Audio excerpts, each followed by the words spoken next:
Hey everyone, আজি আকৌ এটা নতুন ভিডিঅ' লৈ আহিছোঁ আপোনালোকৰ ওচৰত আৰু এয়া দেখিছে নহয় মই ইয়াতে দি দিলোঁ চফ আৰু ডাব নাৰিকল মানে এইখিনি মই মিক্সিতে পিচিম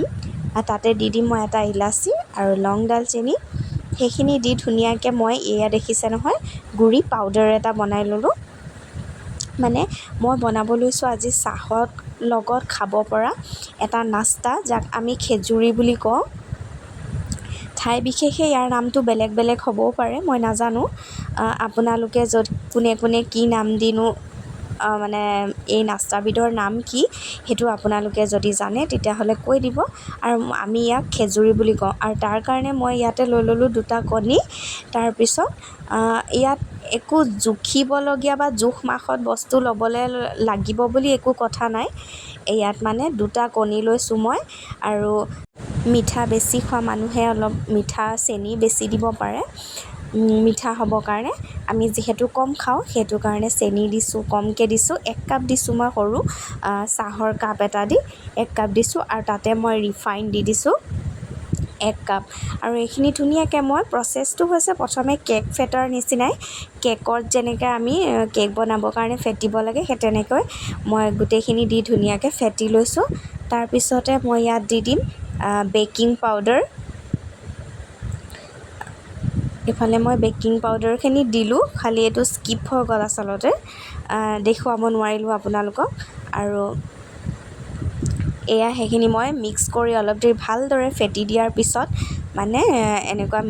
মিক্সখিনিৰ লগত আকৌ মই এই পাউডাৰৰ গুড়িখিনি দি দিছোঁ য'ত ইলাচি চফ আৰু লং দালচেনি এইবিলাক আছিলে নাৰিকল এইবোৰ আছিলে এইখিনি দি আকৌ ধুনীয়াকৈ মই অলপ দেৰি মিহলাই থাকিম আৰু এইখিনি হৈ গৈছে দেখিছে নহয় তাতে মই দি দিছোঁ ময়দা এতিয়া ময়দা আপুনি ৰুটি বনাবৰ কাৰণে যেনেকৈ আমি আটা মঠোঁ সেই তেনেকৈ ময়দা দি থাকিব লাগিব যেতিয়ালৈকে মানে বস্তুখিনি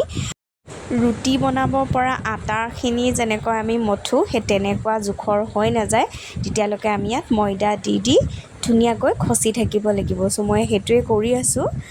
ধুনীয়াকৈ ভালদৰে মই খচি ল'ম ইয়াত আৰু এয়া দেখিলে আমাৰ এইখিনি ৰেডি হৈ গ'ল এয়া দেখিছে মই একদম আটা যেনেকৈ আমি ৰুটি বনাবলৈ কৰোঁ সেই তেনেকুৱাকৈ ভালদৰে খচি ল'লোঁ আৰু এইখিনি এতিয়া মই অকণমান দেৰি একদম কোমল দেখিছে নহয়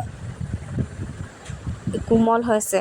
আৰু এইখিনি মই এতিয়া কি কৰিম অকণমান দেৰি আপুনি লগালগ বনাওঁ বুলি ক'লেও পাৰে কিন্তু অকণমান দেৰি ৰেষ্টত থোৱাটো ভাল আৰু ইয়াত মই চেনি এড কৰি দিছোঁ কি কাৰণে জানেনে ওপৰৰ পৰা যদি চেনি এড কৰি দিওঁ ভাজি দিয়াৰ পিছত ধুনীয়া কালাৰ এটা উঠে সেইটো কাৰণে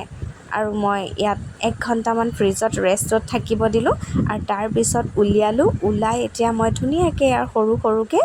বলছবিলাক বনাই ল'ম আৰু বনাই ধুনীয়াকৈ এনেদৰে বেলি ল'ম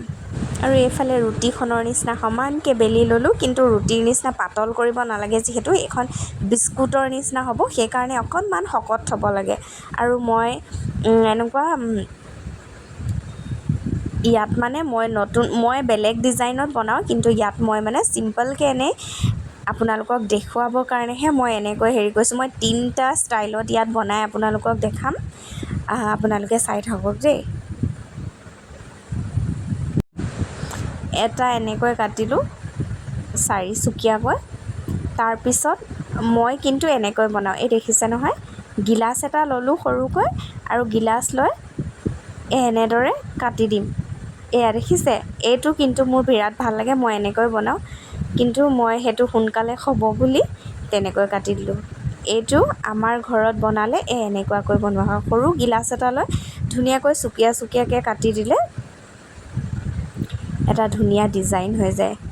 এনেকুৱাকৈ কাটিলোঁ আৰু এটা মই দেখাম আপোনালোকক নিমকিটো যে আমি বনাওঁ সেই নিমকিটোৰ নিচিনাকৈও কাটি দিব পাৰি এয়া দেখিছে এয়া নিমকিৰ নিচিনাকৈ আৰু এতিয়া মই এইখিনি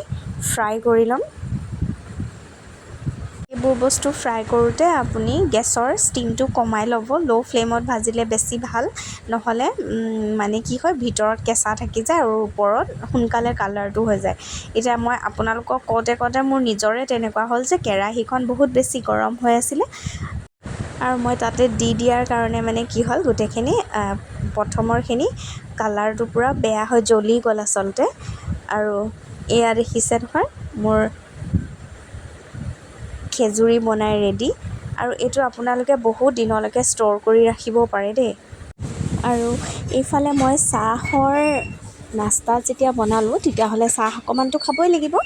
সেইটো কাৰণে গধূলি সময়ত মই এয়া দেখিছে নহয় খেজুৰি কিমান ধুনীয়া হৈছে চাওকচোন, একদম বিস্কুটৰ নিচিনা, খাবলৈও যে ইমান টেষ্ট, নাৰিকল দি দিয়াৰ কাৰণে আৰু বেছি ধুনীয়া হৈছে। আৰু এইখন হৈছে